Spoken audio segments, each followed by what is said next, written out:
Hello universe, मैं इंटरनेटर इंजी आपको 2016 की मार्वल मूवी डॉक्टर स्ट्रेंज का रैप अप देने वाला हूं, जिससे आपको उसकी सीक्वल समझ में काफ़ी आसानी होगी। मूवी शुरू होती है माया विलन्स के एंट्री के साथ, जो करते हैं हम लाइक लाइब्रेरी में। वहाँ पे एक व्यक्ति का खून कर देते हैं एंड वहाँ से एक बुक से एक पेज चोरी करने वाले होते हैं। तो वहाँ पे एंट्री होती है मूवी के एक कैरेक्टर की, जिसका नाम होता है मूवी में एंशिएंट वन। इसको प्ले किया है टिल्डा स्विंटन ने। एंड स्टार्ट में ही एक फाइट सीन दिखाया गया है एक मिरर डायमेंशन के अंदर, जो कि एंशिएंट वन ओपन करती है एंड वहाँ पे वो ताकतवर होती है, इसलिए वहाँ पे उन सभी विलन्स को वो ले जाके उनसे फाइट करती है। अपने आप को हारता देख विलन्स वहाँ से भाग जाते हैं। एंड नेक्स्ट सीन जो ओपन होता है वो होता है अपने मूवी के मेन कैरेक्टर डॉक्टर स्ट्रेंज के साथ, जो कि प्ले किया है बेनेडिक्ट कम्बरबैच ने। जो उनको दिखाया गया है काफ़ी इंटेलिजेंट दिखाया गया है कि इंटेलिजेंट सर्जन होते हैं वो। उसी के साथ वो काफ़ी शौकीन भी दिखाए गए हैं और एरोगेंट भी दिखाए गए हैं। उनकी इंटेलिजेंस को दिखाने के लिए वहाँ पे एक सर्जरी दिखाई जाती है उसी सीन में, एंड इससे ऑडियंस तक भी उस कैरेक्टर का जो इंटेलिजेंस है वो पहुँचाया जाता है। और उसी रात डॉक्टर स्ट्रेंज का उनके कलीग डॉक्टर क्रिस्टीन के साथ एक डेट होती है, जो कि क्रिस्टीन का रोल किया है रेचल मैकएडम्स ने। एंड उनको पिक करने जाने ही वाले होते हैं, फुल स्पीड में होते हैं और उनका वहाँ पे हो जाता है एक्सीडेंट, जो इस मूवी का सबसे इम्पोर्टेंट ट्विस्ट है। एंड वो एक्सीडेंट इतना भयंकर होता है, पूरी मतलब डॉक्टर की जो लाइफ होती है वो चेंज हो जाती है, क्योंकि उनके सबसे इम्पोर्टेंट हाथ पूरी तरीके से डैमेज हो जाता है, पूरी तरीके से इंजर हो जाता है, क्योंकि कोई भी मेडिकल टेक्निक उन हाथों को पूरी तरीके से ठीक नहीं कर सकती। वो बड़े ही हताश हो जाते हैं। एंड तभी उनको पता चलता है कि एक पेशेंट थे पैंग बॉन नाम के, जिनका बहुत बुरा एक्सीडेंट हुआ था, काफ़ी बुरे हालत में थे, लेकिन मैजिकली ठीक हो गए हैं। एंड वो उनके पास जाते हैं डॉक्टर पैंग बॉन के पास और उनसे पूछते हैं कि तुम ठीक कैसे हुए। तो वो पता देता है कि नेपाल में एक जगह है कामाताज। तो वो ढूंढते ढूंढते पहुंच जाते हैं कामाताज में। एंड कामाताज में उनकी मुलाकात होती है एंशिएंट वन से, जो कि लोग उन्हें सॉर्सर सुप्रीम भी बुलाते हैं। जो एंशिएंट वन है वो उनको कुछ ऐसा दिखा देती है जो कि उन्होंने पहले कभी नहीं देखा होता है। वो खुद का एस्ट्रल फॉर्म दिखा देती है, उनको ब्रह्मांड की एक सैर करा देती है थोड़े से वक्त में। तो वो काफ़ी इम्प्रेस हो जाते हैं और उनके पीछे ही लग जाते हैं कि मुझे भी ये चीज़ सीखनी है और मुझे ये चीज़ सिखाओ। एंड काफ़ी मशक्क़त के बाद एंशिएंट वन मान जाती है। एंड तब से डॉग की न्यू लर्निंग शुरू होती है, पढ़ाई करते हैं। एंड लाइब्रेरी में वोंग, इस मूवी के जो और एक कैरेक्टर है वो दिखाए गए हैं, जिनको प्ले किया है बेनेडिक्ट वोंग ने। एंड वहाँ पे उनके साथ थोड़ी फनी केमिस्ट्री दिखाई गई है। उसके अगले सीन में इस मूवी का इविल कैरेक्टर है काइसिलियस, तो वो अपने टीम के साथ वहाँ पे उस पेज से मंत्र पढ़ते हैं। एंड डार्क डायमेंशन के सबसे खतरनाक मैजिक मास्टर डोरमामू को दिखाया गया है, कि जो कि इस मूवी के मेन विलन है। एंड उसके बाद धीरे धीरे डॉक्टर स्ट्रेंज अपनी जो पावर है उस पर कंट्रोल करना सीखते हैं और धीरे धीरे उनका जो घमंड है वो कम होता जाता है और वो नई नई चीज़ें सीखने लगते हैं और वो काफ़ी माहिर भी हो जाते हैं। अब डॉग को आगामोटो के जादू के बारे में पता चलता है एंड उसको यूज़ करते हैं, तब तक उसे लाइक वॉन्ग आ जाता है और वो आके उनको रोक देता है, वॉर्न करता है कि वो उसको ना यूज़ करे जब तक उनको उसकी कंप्लीट नॉलेज ना हो।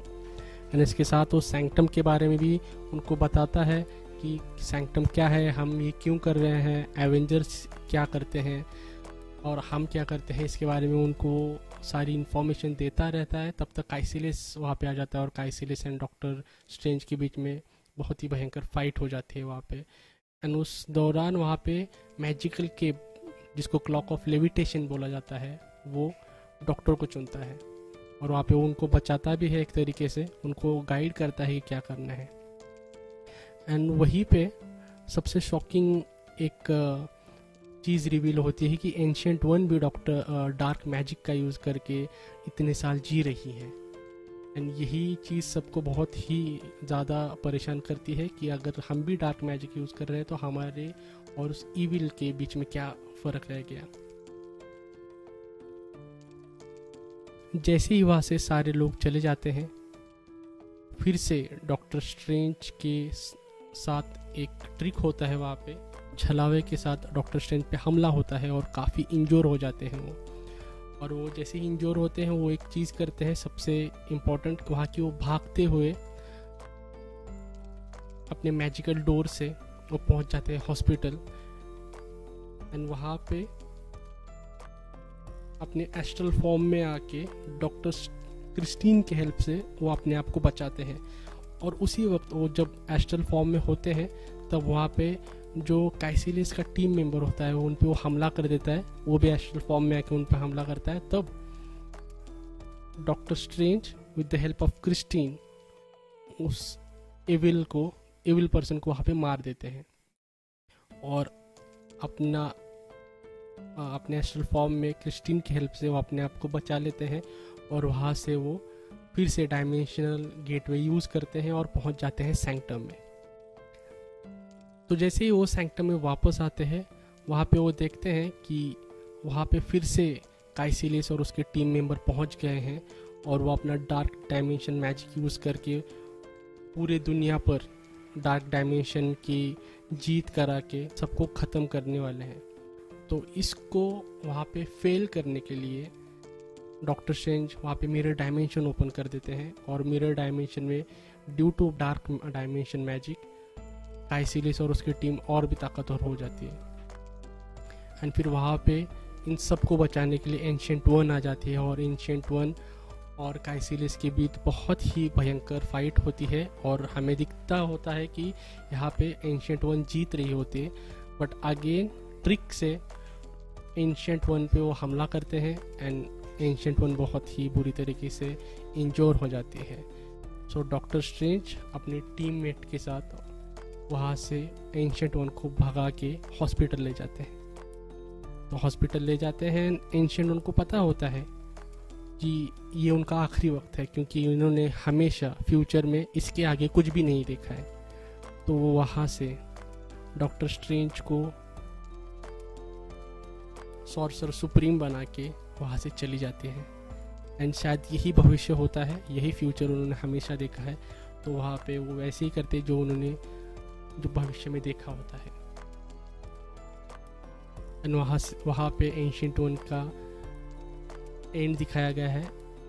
एंड उसके बाद Doctor Strange as a sorcerer supreme दिखाए गए हैं। सो अब सैंक्टम का एक जो डोर ओपन होता है हांगकांग की तरफ, वहाँ से काइसिलियस और उसकी टीम पहुँच जाती है हांगकांग में।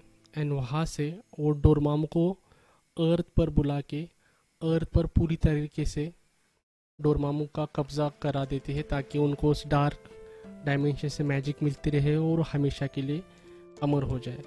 तो उसी वक्त वहाँ पे एक बहुत ही बढ़िया VFX के साथ एक फाइट दिखाई गई है, जहाँ पे सब लोग रिवर्स में चलते हैं, लेकिन बाकी जो जिनके पास मिस्टिकल पावर्स है वो उसके अगेंस्ट वे में चलते हुए दिखाए गए हैं और उसके अंदर उनकी फाइट दिखाई गई है।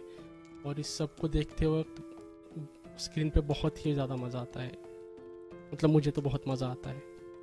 एंड इसी टाइम पे डॉक्टर स्ट्रेंज को पता चलता है कि हम डार्क डायमेंशन को यहाँ पे यूज़ करेंगे, रूल्स को ब्रेक करेंगे एंड इसी तरीके से हम जीत सकते हैं।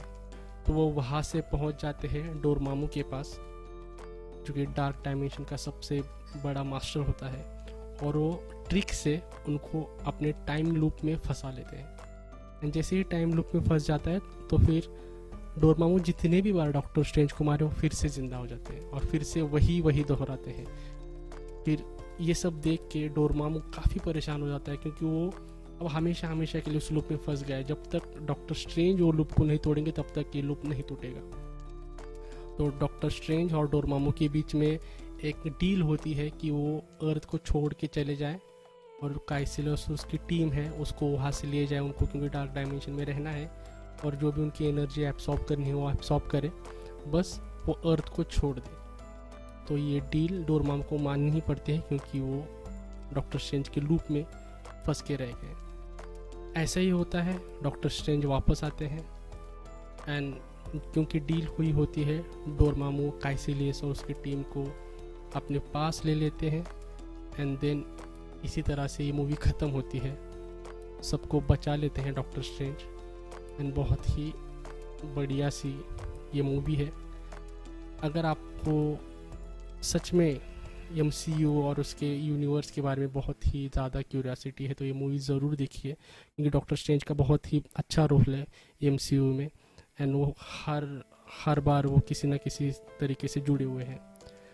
सो ये था रैप अप दोस्तों, थैंक यू सो मच, अलविदा।